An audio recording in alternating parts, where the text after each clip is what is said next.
ganti HP baru setiap tahun. Apalagi HP yang bukan merek Samsung, HP yang bukan merek iPhone, itu semakin tidak ada harganya. Video kali ini saya akan membahas tuntas bagaimana handphone itu justru bisa membantu meningkatkan penghasilan Anda, bukan malah menggerus penghasilan Anda.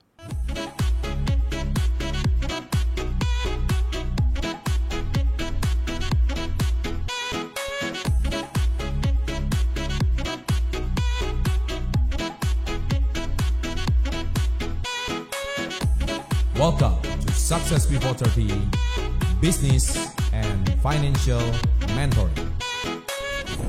Sahabat entrepreneur, salam hebat luar biasa. Kita juga tahu bahwa 11 tahun yang lalu, saya masih ingat waktu itu kami masih peralihan dari BlackBerry menuju ke Android. Nah, tetapi ketika 11 tahun channel ini sudah dibuat, saya perlu update perkembangan zaman. Nah, seperti kita ketahui sekarang Android itu sudah menjadi sebuah kebutuhan. Handphone merek apapun sudah pakai teknologinya Android. Memang sekarang sudah ada VR, ya, virtual reality. Saya nggak mau cerita ke situ dulu. Tapi saat ini banyak anak-anak muda nanya ke saya, kapan saya waktunya ganti handphone. Nah, sebelum saya bahas ini lebih lanjut, saya mau pastikan dulu satu ilmu, ikutin kata-kata saya, yaitu yang selalu saya ajarkan, beli fungsi, bukan beli gengsi.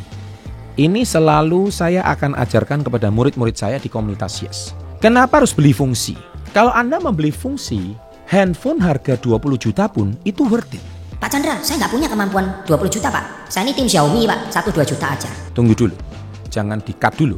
Kalau Anda membeli gengsi itu nggak ada habisnya.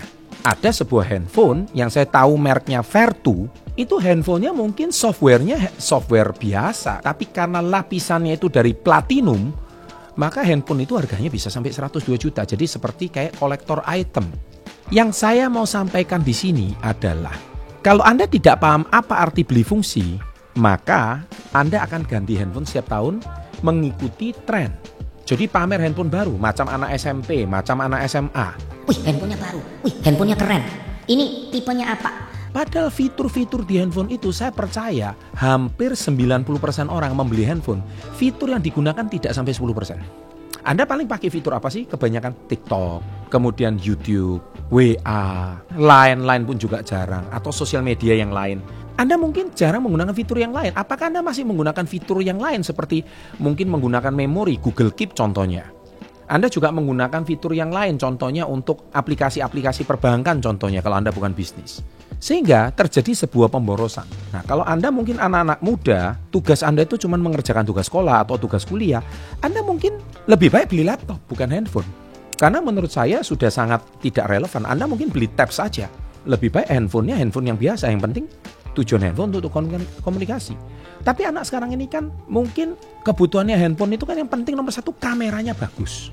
Supaya kalau diupload di Instagram itu keren. Tetapi problemnya adalah, sadarkah kalian bahwa uang kalian itu akan digerus cuman gara-gara mengikuti perkembangan teknologi.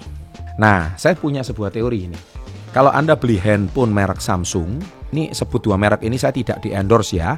Ini dari sebuah merek, atau iPhone, maka ini sudah pasti setiap tahun itu akan mengalami depresiasi 30%. Jadi katakanlah sekarang iPhone baru, sekarang katakanlah harganya 25 juta, maka harga iPhone 14 itu sudah pasti sekarang kisaran di 18 jutaan. Jadi itu sudah pasti depresiasi 30%. Begitu juga harga iPhone 13 akan depresiasi lagi 30% dari 18 juta. 18 juta kali 30%, hilang lagi 5 juta. Mungkin sekarang sisa harganya 13 juta. Dan seterusnya, dan seterusnya. Nah, akhirnya ketika Anda itu sudah sampai di iPhone yang lebih sedikit lagi, lebih kecil lagi, harganya akan semakin turun di bawah 10 juta dan seterusnya. Itu berlaku kalau iPhone dan juga berlaku kalau Samsung. Nah, sekarang pertanyaan saya adalah satu, kapan Anda ganti handphone? Kalau Anda beli handphone cuman, kalau misalkan Pak, saya beli handphone tujuannya untuk kameranya bagus buat kerja dan main game keren. Oke, saya asumsikan handphone itu harganya harus minimal harganya 5 juta. Saya rasa speknya itu sudah cukup oke. RAM-nya cukup oke, kameranya juga ya minimal nggak jelek-jelek amat. Jadi kalau ada filternya sudah cukup lumayan. Nah, saya asumsikan kalau handphone 5 juta, kapan handphone ini harus diganti? Nah, saya punya teorinya. Handphone ini bisa diganti minimal Anda harus pakai sampai rusak. Ini kalau saya. Saya punya prinsip, handphone kalau nggak rusak saya nggak ganti. Rusak itu dalam arti apa? Contohnya misalkan jatuh. Atau mungkin LCD-nya sudah mulai bermasalah. Atau mungkin baterainya mulai kembung. Soalnya kalau Anda hari ini ngikutin tren, handphone itu nggak ada habisnya. Karena hampir setiap 2 bulan, 3 bulan sekali, handphone itu selalu berlomba-lomba ada teknologi yang lebih canggih. Katakanlah sekarang saya ini, baru-baru ini kan saya posting nih, saya punya handphone baru ini, S24. Karena saya tertarik ada AI-nya, ada fitur AI-nya. Padahal fitur AI-nya itu gampang, saya cuma screenshot foto, saya lingkarin, muncul gitu. Atau ada fitur interpreter atau fitur bisa translate. Nah, jadi Anda nggak perlu beli alat translate kalau Anda ke luar negeri. Nah, saya lihat, saya ini kan prinsipnya beli fungsi. Saya cukup sering ke luar negeri, saya cukup berinteraksi dengan orang-orang asing. Akhirnya saya beli handphone itu dengan satu tujuan, ketika saya bicara bahasa Inggris, dia langsung terjemahkan ke 11 bahasa. Ada bahasa Spanyol, bahasa Portugis, bahasa Jerman. Nah, itu punya fungsi. Daripada saya beli alat juga terpisah-pisah, lebih baik saya beli handphone itu. Tapi kenapa saya mau beli S24? Kenapa saya nggak beli S23? Padahal S23 mungkin lebih murah. Karena handphone saya Note 20-nya sudah mulai rusak. LCD-nya sudah mulai bermasalah. Kemudian handphonenya mulai kembung. Ini kalau saya diamkan 1 tahun lagi, kerusakannya akan semakin parah. Nah, disitulah akhirnya saya memutuskan memang saatnya saya harus upgrade. Apakah saya sayang membeli barang lagi 20 juta, 25? Sayang sih sayang. Meskipun saya belinya pakai passive income. Tetapi memang sudah saatnya ganti. Tetapi kalau kalian punya prinsip seperti ini, saya beli handphone 5 juta. 6 bulan lagi ada keluar tipe baru, merek baru. Anda 5 juta ini Anda buang, Anda jual, mungkin harganya tinggal 1,5 juta. Dan Anda 6 bulan lagi beli lagi yang 5 juta. Akhirnya Anda harus tambah 3,5 juta lagi. Dan Anda dapat handphone baru 5 juta. Ini tujuannya untuk apa? Untuk gaya-gayaan, untuk gengsi. Nah, sampai kapanpun Anda tidak pernah akan kaya raya. Kenapa? Anda membuang uang 3,5 juta hanya untuk sesuatu yang pasti rugi. Karena Anda cuma pakai untuk gengsi. 6 bulan lagi sama.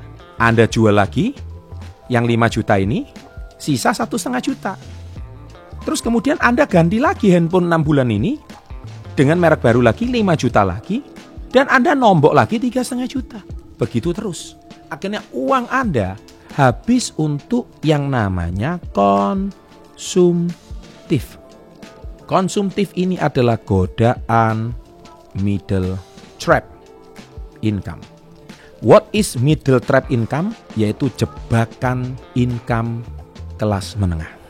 Jadi mereka sangat konsumtif, ada barang baru tidak tahan, ada sepatu baru tidak tahan, ada tas baru tidak tahan, terutama cewek-cewek. Salah? Tidak. Tapi strateginya Anda terkena yang namanya middle trap income. Akhirnya uang ini habis terus sampai tahun ke depan Anda stres. Sudah bekerja 2 tahun sampai 5 tahun, tabungannya 0. Ini yang jadi problem, middle trap income. Oleh sebab itu, kembali ke handphone itu tadi. Kapan saatnya saya ganti handphone? Kalau rusak. Dulu membeli handphone itu tujuannya satu, bukan karena handphonenya keren, tapi memang saya pakai untuk bekerja. Kalau pekerjaan Anda saat ini content creator, ya memang Anda harus punya income minimal handphone yang pakai yang minimal 5 juta. Anda bisa pakai CapCut mungkin ya untuk editing. Tapi Anda tahu, ketika Anda itu 3 tahun sekali baru ganti HP. Nah, ini ya, ingat kata-kata saya. 3 tahun sekali baru ganti HP, Anda itu saving uang berapa? 3,5 juta kali 3,5 juta setiap 6 bulan. Ini kan berarti 7 juta per tahun. 7 juta per tahun dikali 3 tahun. Berarti Anda itu menghabiskan uang 21 juta hanya untuk handphone yang akhirnya nggak jelas. Lebih baik kalau 21 juta ini saya tabung, Anda di tahun ketiga Anda itu punya uang 21 juta dan Anda bisa gunakan uang 21 juta ini untuk DP mobil loh. Hanya gara-gara Anda tidak ganti handphone. Kok bisa? Ya ini dia. Dari mindset Anda menyisihkan 1 juta atau Anda menyisihkan 500.000 sampai 800.000 per bulan. Dari mana mindsetnya coba? Oke, saya berikan Anda sebuah perhitungan. Anda gatal nih, setiap 6 bulan sekali harus ganti HP. Akhirnya Anda harus jual HP lama Anda, rugi 3,5 juta. Beli lagi HP baru 5 juta. HP lama masih laku 1,5. Iya kalau 1,5. Iya kalau cuma laku 500.000. Iya kalau cuma laku 700.000. Artinya apa? Kerugian Anda semakin besar. 3,5 juta sampai 4 juta. Dengan Anda tabung 1 bulan, saya komit tabung 800.000 1 bulan. Kalau Anda komit tabung 800.000 per bulan, maka selama 1 tahun Anda bisa mempunyai tabungan 10 juta per tahun. Kalau Anda punya tabungan 10 juta per tahun, maka 3 tahun kali 3 tahun Anda bisa punya tabungan 30 juta. Hanya dari apa? Hanya dari menabung 800.000 per bulan. Ketika Anda bisa menabung 800.000 per bulan, sadarkah kalian handphone kalian tetap sama 3 tahun yang lalu? Tapi gara-gara kalian tidak ganti handphone, kalian bisa punya uang 30 juta. Nah, dari sinilah hitungan saya. Tapi kalau Anda suka ganti handphone setengah tahun sekali, Anda itu sudah rugi 3,5 juta sampai 4 juta per 6 bulan. Akhirnya uang itu hangus begitu aja gara-gara Anda cuma gonta-ganti handphone. Kira-kira cukup jelas? Mungkin ada netizen yang ingin bertanya. Silakan. Oke, ini ada sebuah pertanyaan. Jadi lebih baik beli iPhone dong atau lebih baik beli Samsung dong dengan harga 20 juta? Kembali lagi, apakah profesi Anda content creator? Ataukah Anda lebih baik daripada Anda beli laptop, note, dan tab jadi satu? Ya lebih baik beli Samsung S24. Karena ini kan smartphone ini kan punya 4 fungsi. Juga bisa tab, bisa buat kerja. Saya juga suka meeting pakai tab. Saya mengirimkan gambar, saya langsung tanda tangan karena saya juga perlu. Dan sekarang juga AI. Jadi saya bisa neliti, saya kepin beli barang ini, cari di mana langsung dia keluar seketika. Jadi saya menghemat waktu. Tapi kalau Anda tidak punya kebutuhan seperti kayak saya, ya nggak perlu. Nah, jadi pertanyaannya bukan lebih baik beli iPhone atau Samsung. Bukan. Kalau Anda juga nggak butuh, ya is okay. Tapi kalau Anda butuh beli iPhone dan Samsung, ya itu masih jauh lebih baik. Anda beli 3 tahun daripada gonta-ganti handphone 6 kali. Lebih baik beli iPhone atau Samsung yang paling tinggi. iPhone 15 Pro Max mungkin. Poinnya adalah lebih baik uang itu ditabung. 3 tahun itu Anda tidak usah ganti handphone, tapi Anda bisa saving 30 juta. So sahabat SW30, kalau saya ganti handphone setiap 3 tahun sekali, saya pasti untung. Kenapa? Saya beli handphonenya 25 juta, saya jual kembali harganya cuma 4 juta. Betul saya rugi 20 juta, tapi 20 juta ini dalam 3 tahun ini sudah menghasilkan saya miliaran rupiah. So saya nggak takut untuk invest 25 juta. Kalau Anda sudah gaji Anda mungkin let's say 4 juta 1 bulan, 6 bulan sekali ganti handphone itu nggak ngasilkan apa-apa, 3 tahun kemudian uang Anda malah hangus 30 juta dan Anda income-nya tidak naik. Jadi paham ya, bagaimana Anda menggunakan handphone itu sebagai leverage untuk menghasilkan uang lebih, bukan menggunakan handphone untuk menjadi gaya-gayaan atau gonta-ganti handphone tujuannya untuk pamer-pamer. Demikian video ini saya buat, semoga bisa memberikan Anda sebuah pencerahan bagaimana handphone itu bisa membantu Anda mencari uang, menghasilkan uang, atau justru handphone itu malah menggerus penghasilan Anda sampai 30 juta dalam waktu 3 tahun. Gara-gara Anda suka gonta-ganti 6 bulan sekali. Demikian ini tips untuk anak-anak muda, tahan dulu. Jangan ngikutin gengsi. Pesan sama saya, tahan dulu. Kalau ngikutin gengsi nggak ada habisnya. Sepatu juga sama. Handphone ini sama seperti sepatu. Anak-anak muda suka gonta-ganti sepatu. Sepatu kalau beli ada nilai investasinya oke. Ada sepatu-sepatu tertentu punya nilai investasinya oke. Tapi kebanyakan sepatu yang Anda beli harga 1-2 juta, akhirnya nilainya hancur, habis nggak bisa dijual kembali. So lebih baik jangan ngikutin tren. Lebih baik digunakan sesuatu untuk produktif dan masa depan. Semoga bermanfaat untuk kalian. Dan always kita tutup dengan salam hebat luar biasa.